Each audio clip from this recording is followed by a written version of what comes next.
Día, Héctor, Alonso, Giuseppe, todos los que nos están viendo y escuchando.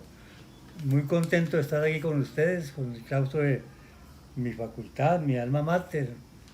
Me extrañaba pues no estar en el auditorio, un auditorio que utilizamos para muchas cosas, para los temas académicos propiamente clínicos e igualmente para los temas gremiales y obviamente para los temas políticos que no deben faltar nunca en la Facultad de Medicina de la Universidad de Antioquia. Igualmente un saludo muy especial al señor decano y a su equipo administrativo durante este tiempo que hemos compartido proyectos comunes entre la Asociación Médica de Antioquia y la Facultad de Medicina, entre ellos el Congreso de Medicina General y Social. Bueno, el proyecto 010 como, sí,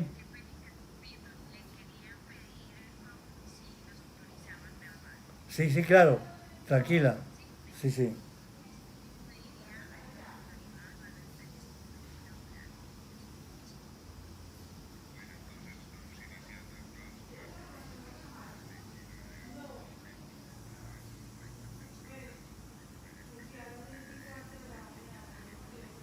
No hay ningún, bueno, decía que una vez archivado el proyecto de ley 010 y resolver la pregunta de qué hacer ahora, yo diría lo siguiente: vale la pena que hagamos un contexto político en el cual se dio el hundimiento de este proyecto de ley.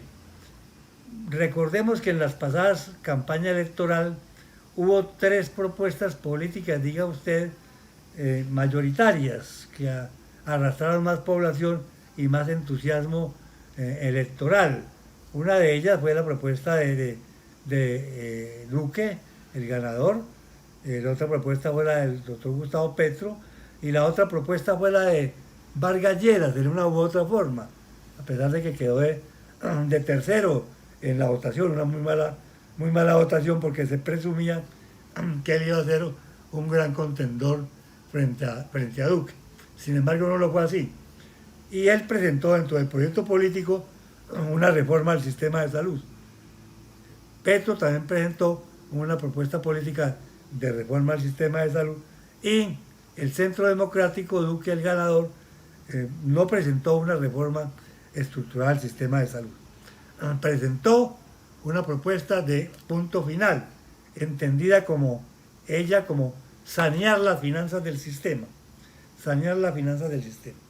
Terminada la campaña electoral, ganador Duque, vino la coalición famosa dentro del Congreso de la República, coalición en la cual inicialmente no participó el doctor Vargas Lleras, presidente o gerente de cambio Radical. Sin embargo, posteriormente, Cambio Radical, o sea, Vargas Lleras, hizo un acuerdo político con Duque para estar dentro del gobierno. Y el acuerdo político que hace Duque para estar dentro del, perdón, Vargas Lleras para estar dentro del gobierno consistía en que le dieran al Ministerio de Salud, recuerden ustedes que le dieran al Ministerio de Salud y que tramitara un proyecto de reforma al sistema de salud. Proyecto de reforma que lo ha presentado él en la campaña electoral, pero que además era un proyecto reciclado, reciclado de la administración de Alejandro Gaviria. Recuerden ustedes muy bien, el proyecto de ley 210, donde se hablaba de las gestoras, donde se hablaba de la refinanciación del sistema y lo demás, los famosos ajustes. Este contexto es muy importante tenerlo en cuenta porque de ahí parte todo el debate político que tiene que ver también con la reforma tributaria.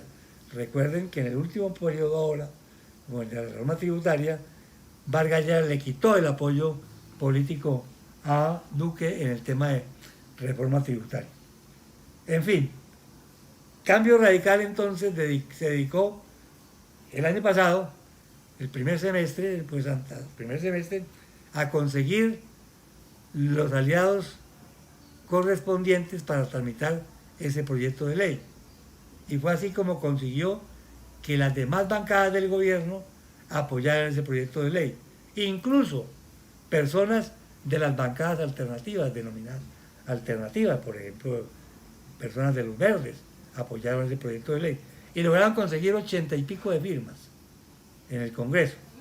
Simultáneamente a esa situación, estaba tramitando en Cámara de Representantes el proyecto de ley 331, denominado para atacar la intermediación y la tercerización laboral, 331. Era prácticamente simultáneo, pero en Cámara de Representantes. Este lo presentaron por Senado. Y esto es muy importante porque nosotros lo primero que hicimos fue controvertir públicamente y a través de comunicaciones el proyecto de ley 331 que hablaba de acabar con la tercerización y la intermediación laboral. Y presentamos una serie de propuestas y solicitud de archivo del proyecto de ley 331. Y después, posteriormente, cuando prácticamente se medio congeló, digámoslo así, el proyecto de ley 331, entramos a cuestionar el 010. ¿Y entramos quiénes? Conjuntamente muchas organizaciones. Nosotros promovimos una alianza entre múltiples y símiles organizaciones, tanto de la salud como no de la salud. En el 331 teníamos divergencias serias con organizaciones médicas. Ustedes saben, con organizaciones tipo FECSalud, tipo Colegio Médico Colombiano, que son amigos de la tercerización e intermediación laboral. Pero en el otro proyecto, 010, sí hubo más unanimidad, digamos, más sectores del sector salud comprometidos con la solicitud de retiro y hundimiento del proyecto de ley que fue radicado el 20 de julio del año pasado. El Congreso, el Senado, decidió hacer audiencias públicas antes de presentar la ponencia correspondiente como lo manda el reglamento. Y se desarrollaron una serie de ponencias, de audiencias públicas, donde cuales las universidades participaron, pero participaron básicamente a través de Ascofame. Ascofame prácticamente apoyó inicialmente el proyecto de ley 010. Si no lo apoyó muy decididamente, al menos era muy ambiguo en su apoyo a nombre de las universidades del país. Tanto así que yo hablaba con varios de ustedes de la Asociación de Profesores y les decía, pero ¿cómo así que Ascofame está apoyando ese proyecto de ley si le están atentando contra la autonomía universitaria? Prácticamente los currículos pasan a ser hechos en el texto inicial por el Ministerio de Salud, que va a adquirir casi todo el control del sistema de salud. En fin, logramos un gran consenso nacional, se abrió un gran debate nacional donde tuvo ocasión de participar todo el mundo con las diferentes propuestas y sobre todo con lo esencial. Varias comunicaciones pasamos al Congreso de la República. En el manejo interno de cómo manejar la discusión, pues hubo problema, porque aquí hay sectores dentro de nosotros, y eso es bueno saberlo porque para resolver la pregunta de cómo vamos a seguir, hay sectores que consideraban que era mejor meternos en el debate a arreglar artículo por artículo y hacer proposiciones e intentar arreglar el proyecto 010. Es decir, remendarlo más, intervenir ahí. Nosotros vimos de la postura de que no, que ese proyecto de ley no tenía arreglo, porque primero no era una reforma estructural y segundo, ese parcheo lo único que conduciría era a mayor confusión y a que la población creyera y nuestro sector creyera que realmente se estaba haciendo una reforma estructural al sistema de salud, como lo presentó el gobierno, porque el gobierno lo presentó como una reforma estructural al sistema de salud y después cambió la tesis y dijo que bueno, que no era una reforma estructural, pero que sí eran elementos fundamentales a tener en cuenta. Lo otro de ese proyecto de ley era que era un proyecto de ley demasiado lleno de cosas, un arbolito de Navidad, y cada vez que pasaba una audiencia le ponían una bolita a ese arbolito de Navidad, entonces era muy difícil manejarlo y sobre todo difícil de analizar cuál era el eje conductor y el eje conductor y fundamental del proyecto de ley.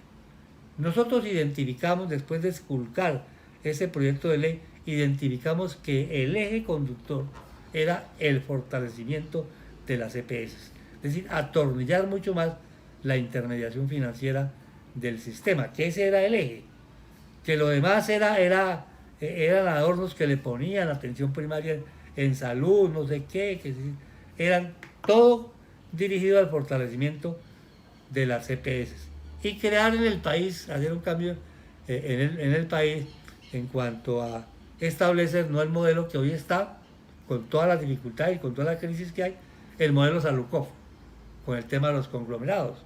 Es decir, al legalizarlo, lo que ilegalmente hizo Salukov a través de los famosos conglomerados, que está en el artículo, no me acuerdo cuál es. Y sobre todo, un tema central y estructural, el cual han peleado las EPS desde el comienzo de la Ley 100. Desde el comienzo, recuerdo yo la discusión en el Congreso de la República, es el tema del manejo de la unidad de pago por capitación. Las EPS siempre han intentado, mediante mecanismos diferentes y en los proyectos de ley que han estado en el Congreso de la República, que lo que se llama unidad de pago por capitación, para algunos, para los de las compañías de seguros, se llama prima, sea manejado por ellos, que hagan parte del patrimonio de las EPS. Hoy no hacen parte del patrimonio de las EPS. Ellos se han apropiado, sí, han extraído renta y se han quedado con la plata, pero en forma ilegal, porque son administradores de recursos. El caso de Salukov fue el más emblemático, pero todas las EPS han actuado en la misma lógica de que esa unidad de pago por capitación es de ellos y que si no se ejecuta en el año correspondiente, pues queda en el bolsillo, en el patrimonio de la entidad. Eso lo han peleado siempre. Y aquí ese era el eje central y aparecieron el cambio, no de nombre, no simplemente semántico, de administrador a aseguradora. Esa es la nuez del tema. El resto, atención primaria en salud, está en la 1438. La definición de salud pública está en la 1438. Sobre el tema de que la salud es un derecho fundamental, está en la ley estatutaria en salud en los fallos de la Corte Constitucional. Entonces, el objetivo era ahí. Es decir, la Corte ha dicho, dice la ley estatutaria en salud, que el dinero de salud, todo, es de la parafiscalidad directa, castigo de nómina, regalías que pueden entrar en regalías, presupuesto nacional, todos esos recursos son recursos de destinación exclusiva. Y en el caso de salud, destinación exclusiva para prestar servicios de salud. Ellos querían, insisto yo, que esos recursos dejen de ser públicos y se vuelvan privados a través de diferentes maniobras en la redacción del texto. Ese es un tema central. El otro tema central tiene que ver con la red pública hospitalaria. Hoy está derruida, semidestruida, pero con los artículos que hay ahí la acaban de destruir. Ya la 1438 estableció mecanismos de categorización del riesgo financiero de las empresas sociales del Estado, pero allí apretaba mucho más, desde el punto de vista de los conglomerados, desde el punto de vista de las RIAs y no sé qué más normas de tipo técnico para que las empresas sociales del Estado entraran en un periodo de liquidación. Yo les cuento, yo me enteré en el 2018, puse un Twitter o 2 o 3 Twitter diciendo que los extranjeros que vinieron aquí a través de Carrasquilla y su empresa asesora de los bonos, de los famosos bonos del agua, una empresa que él tiene para asesorar a entidades que están quebradas o que necesitan famoso músculo financiero y lo demás. Estuvieron aquí en Antioquia, pero no vinieron a ver alumbrados, ni mucho menos, ni vinieron a cantar villancicos, vinieron a comprar. Y la primera clínica que compraron, ya otras más pequeñas, grandes, fue la Clínica Las Américas. Clínica Las Américas del consorcio peruano, por la intervención de la entidad asesora de Carrasquilla. Compraron eso y hoy compraron Las Américas, Las Vegas, Clínica Medellín, Sagrado Corazón, Itagüí ya la habían comprado y está relatada en el libro de nuestro ginecobstetra, el doctor eh, Emilio Restrepo, y nos robaron la clínica. ¿Sí? Entonces, ahí hay un plan estratégico. Se sentaron con la Junta Directiva de Metrosalud, ofrecieron por Metrosalud plata, ofrecieron a la EPS Sabia Salud, ¿cuánto vale esto? Lo compramos por lo que digan. Se sentaron con la clínica León 13 y le dijeron cuánto vale esto, lo compramos. Pidan nomás, no, lo único que tienen que hacer es pedir que nosotros compramos. Que nosotros compramos. De ese tamaño es el lío. Entonces, pero entonces esos tienen que darle una vuelta a la tuerca para lograr que todos esos negocios que están detrás de los famosos conglomerados se puedan ejecutar en forma plena, en forma legal y con el soporte y con el apoyo del gobierno nacional y de las superintendencias. No solamente la superintendencia de salud, sino la superintendencia financiera y lo demás, puesto que ahí hay en juego una serie de deudas que tienen las EPS con esas entidades, pero ellos compraron esa cartera y muchos de ellos todavía están en proceso de compra. Digamos que esa es la nuez del problema. Como esa es la nuez del problema, entonces habrá que salirle al paso diciendo eso. Así nos acusaron en un momento determinado de que estábamos falseando la realidad.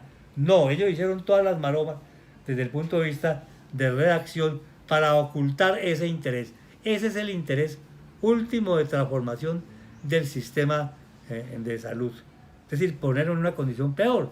Y eso se reflejaba bien también en el tema de disminuir el plan obligatorio de salud de la gente, que hoy está claramente concebido en la Ley Estatutaria de Salud y en la sentencia 313 de la Corte Constitucional. Eso no necesita más redefinición ni mucho menos, ni facultades para el ministerio. Eso ya está suficientemente definido en la legislación.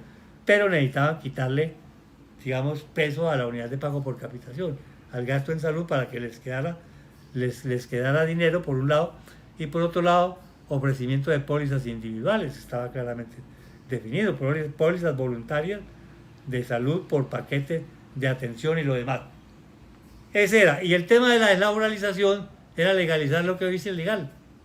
Hoy la tercerización laboral, la intermediación a través de contratos sindicales, inclusive de contratos a través de asociaciones, de cooperativas, de falsas cooperativas, es ilegal ante la jurisprudencia colombiana. Es completamente ilegal. Los que demanden van al juez y el juez les resuelve el problema con fallos favorables, como sucedió con los trabajadores del seguro social, y como ha sucedido en muchas entidades que los trabajadores deciden demandar. Bueno, pero entonces después de todo este cuento, ¿qué pasó? ¿Qué pasó? Bueno, nosotros estábamos muy angustiados, se lo digo con sinceridad. La federación, los sindicatos médicos, los sindicatos de enfermeras, los sindicatos de trabajadores. ¿Por qué? Porque se venía el paro, se venía la propuesta del paro nacional y nosotros no estábamos claramente ahí definidos. Desde el año pasado estuvimos peleando de que fuera un punto específico de la movilización, del paro, y había sido muy difícil por las propias contradicciones. Inicialmente fue un pliego de 104 puntos, después se redujo, pero no había una prioridad muy establecida en el pliego del paro, en el tema de la reforma de la salud. Pero al fin logramos convencerlos, y sobre todo pegarlo al paro, pues pegarlo a la movilización y contar con los estudiantes y con los internos y con los residentes, que jugaron un papel muy importante.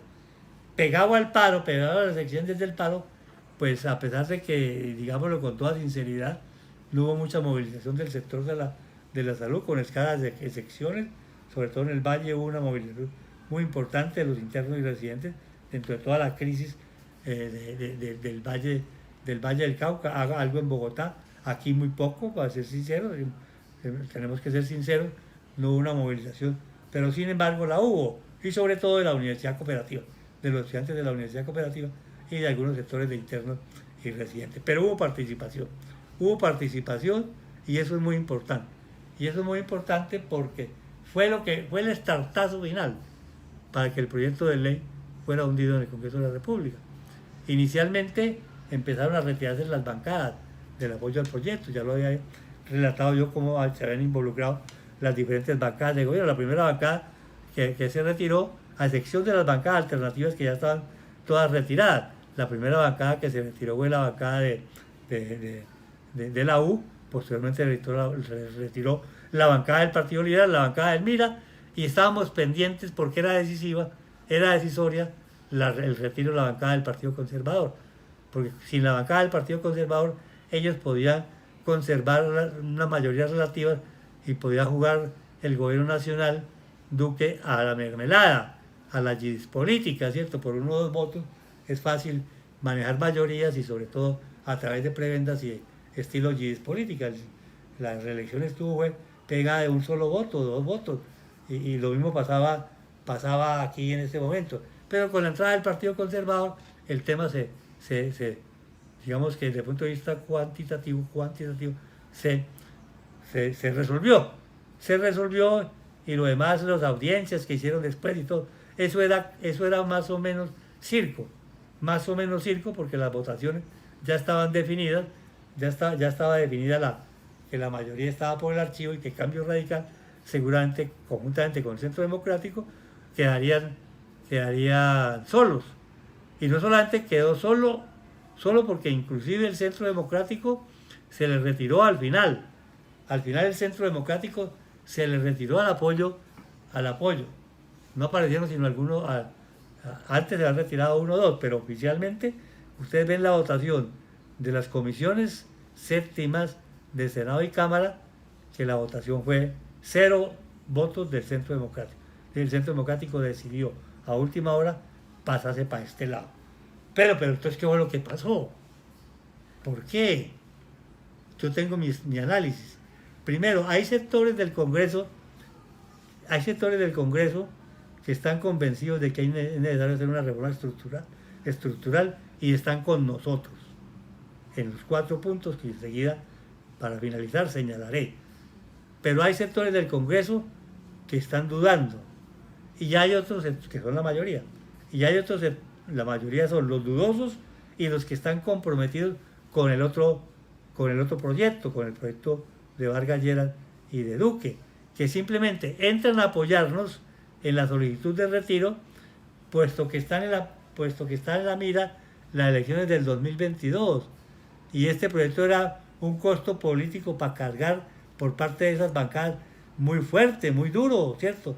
Máximo con toda la movilización en la calle, señalando quiénes son los que están favoreciendo al sector financiero y quienes están contra la ley estatal en salud, porque es que ese sujeto político que se movilizó en la calle ha empezado a identificar cuáles son los problemas fundamentales del país. Uno de ellos la corrupción y uno de ellos la intermediación financiera, porque han identificado que las EPS son de lo más corrupto que hay. Fuera de que son un obstáculo del sistema, son lo más corrupto que hay. Y ese es el primer punto de la futura reforma que nosotros proponemos. Es decir, que hay que acabar definitivamente con la intermediación financiera en las EPS y establecer un modelo sin EPS, que es posible. Hay las experiencias internacionales y hay cómo sostener ese modelo. Es un mito decir que no.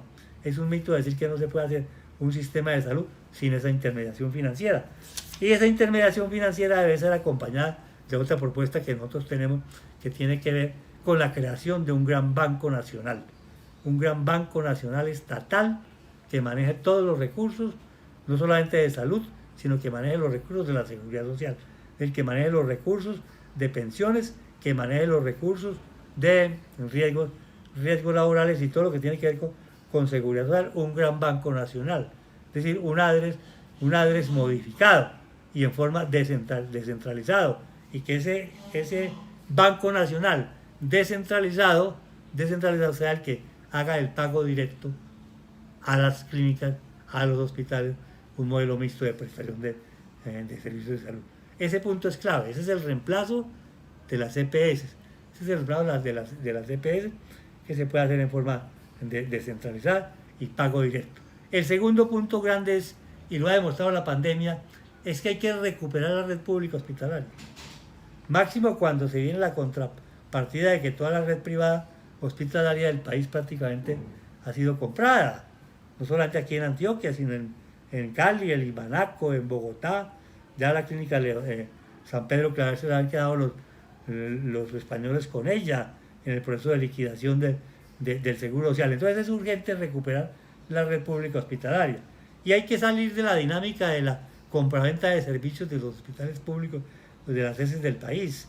Hay que salir de esa dinámica de compraventa de servicios. Y nosotros proponemos, como en el viejo Sistema Nacional de Salud, como en el sistema judicial, como para los maestros, como a los profesores, que les paguen en forma directa. Es decir, que no le paguen por la facturación. Hospital que factura es un hospital en el cual los trabajadores reciben el ingreso. No, salir de esa lógica y que el pago sea del ADRES directamente del banco, que le paguen a los trabajadores que están vinculados mediante carrera administrativa, mediante plantas de personal, a los hospitales, todos los hospitales públicos del país. Una nómina de especie de nómina nacional. Ustedes recuerdan muchos que a nosotros nos pagaban renta y garantizaban ese ingreso. Entonces que se haga lo mismo y que no que el gerente del hospital no esté preocupado y se convierta en un chepito por la nómina, ni mucho menos, ni de la compraventa de servicios y dando de puñetazos hospital contra hospital, clínica contra clínica, en una permanente disputa por los pacientes y disputa por los contratos. Ese es otro punto esencial de nuestra propuesta. El otro punto esencial de nuestra propuesta es seguir desarrollando la ley estatutaria en salud. La ley estatutaria en salud son simples 26 artículos. 26 artículos. Ahí está el tema de medicamentos, está el tema de investigación, está el tema de diferenciación de planes de salud de acuerdo a condiciones geográficas, étnicas, culturales, y esto está concebido ahí. Está concebido el tema de la rentabilidad social y no rentabilidad financiera del sistema de salud y sobre todo de los hospitales públicos que funcionen en esa dinámica, seguir sosteniendo la autonomía en la definición de los problemas fundamentales de salud, un fortalecimiento de la dirección político-administrativa del sistema hoy en manos de las EPS. Simplemente se ha recuperado algo a raíz de la pandemia, la dirección, pero esa dirección político-administrativa a través de las Secretarías de Salud y del propio Ministerio hay que recuperarla, porque hoy está fundamentalmente en manos de las EPS. Y hay un tema central que no se puede olvidar, y que yo insisto, dos temas me faltan nomás. El tema de los trabajadores de la salud. Definitivamente hay que acabar con la tercerización laboral, restablecer las plantas de personal, como ya lo dije. Pero además, y en nuestra propuesta, crear un estatuto del trabajador de la salud. Existe constitucionalmente el mandato de hacer un estatuto del trabajo, pero nosotros, con esos principios que hay constitucional, elaborar un estatuto del trabajador de la salud. El tema de capacitación, el tema de investigación, el tema de ascenso en la carrera, el tema de considerar que la prestación de los servicios de salud y el ejercicio médico profesional es un tema de alto riesgo, que tiene que ver con sobrecargas laborales, con horarios. Todo es un estatuto que contenga eso. Y finalmente, para no seguir extendiéndome, porque veo que el tiempo se me agota, algo fundamental. Y es la última invitación que yo les hago a ustedes, como docentes universitarios. Es que hay que recuperar el hospital universitario. Hay que recuperarlo en cuanto a lo que debe ser el hospital universitario. Un hospital universitario no puede seguir la lógica que tenemos, por ejemplo, en la clínica León XIII o en todos los hospitales universitarios del país, vivir de la compraventa de servicios y en la lógica del mercado, un mercado más. Afortunadamente hemos ido recuperando la IPS de la Universidad de Antioquia, pero lo que había llegado allá antes de esta administración era un mercado, cada uno tenía su negocio, cada uno tenía su negocio particular. Es decir, es muy complicado así. Entonces hay que hacer un hospital universitario dentro de la reforma que respondan realmente a una formación y que respondan a realmente centros de investigación y de participación. Digamos que esos son los ejes que proponemos nosotros. Es otra pregunta, es decir, ¿cómo hacerlo? si existen tantas contradicciones entre el sector de trabajadores y el propio sector médico? Claro, porque es que aquí cada uno se montó en un negocio.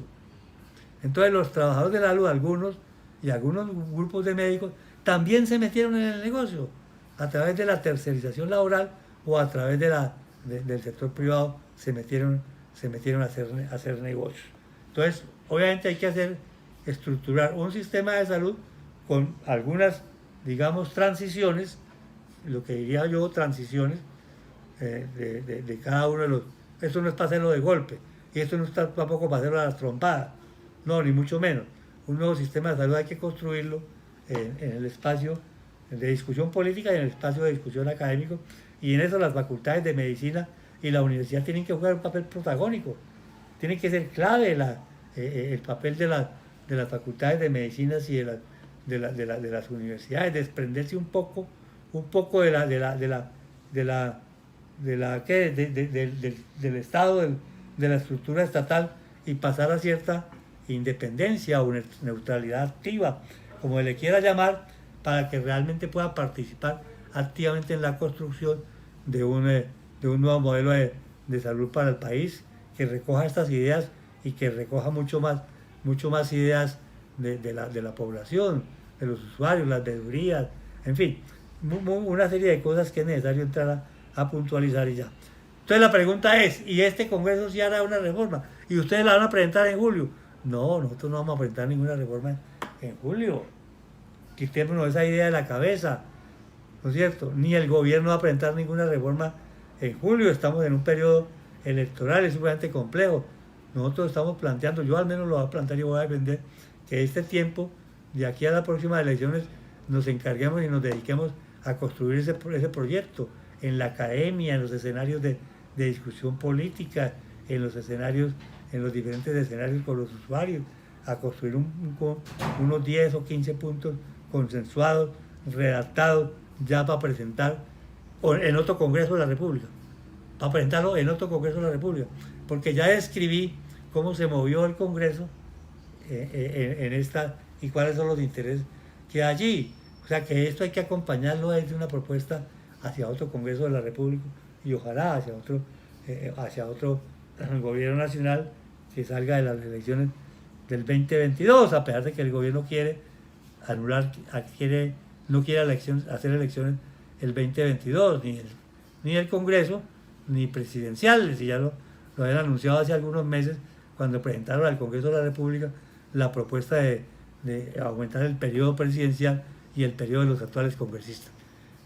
Entonces la propuesta es, de aquí en adelante, una serie de reuniones, insisto yo, ¿no es cierto?, documentos, ojalá cortos, en una gran cumbre que estamos proponiendo, nacional, con los diferentes actores para eso.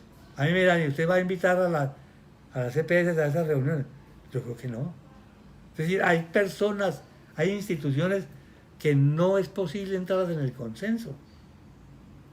¿Por qué? Porque es que están en el negocio y no les interesa soltar el negocio. Es un negocio de 50 billones de pesos. Es muy lucrativo, muy llamativo ese pastel. Invitarlos a él es invitarlos a hacer lo que han hecho, que le comen todo el pastel. No le dejan nada a la gente. Entonces, ese es un tema bien complicado, es decir, hacer consenso entre todos. No es fácil, llevamos en eso 27 años, más los tiempos que nos gastamos desde la formulación del Sistema Nacional de Salud, la 10, y la propia Corte y la propia Constituyente. Entonces la invitación muy cordial es que se establezcan en las facultades, ojalá facultades de la salud en general, que la Facultad de Medicina de la Universidad de Antioquia, ojalá ustedes, los claustros de profesores, empiecen a liderar reuniones y propuestas en torno a la formulación de una nueva propuesta para el país, para ganar audiencia nacional y sobre todo que se haga viéndola en la perspectiva de la ley estatutaria en salud. Digamos que esa es la ruta, la guía, es la ley estatutaria en salud y la sentencia 313 de la Corte Constitucional. Esa es la guía. Muchas gracias por permitirme la intervención. No sé si he sido claro, he dado algunas ideas concretas para empezar y para seguir trabajando. Hay un acumulado hay un acumulado en el debate que no se puede desperdiciar de académicos, de políticos, lo demás, que hay que entrar a recoger prontamente, porque ya que hundimos el proyecto de ley, nos atribuimos el hundimiento del proyecto de ley, tenemos la gran responsabilidad histórica de ganar la ciudadanía y de ganar la puja política por un nuevo proyecto de ley. Muchas gracias.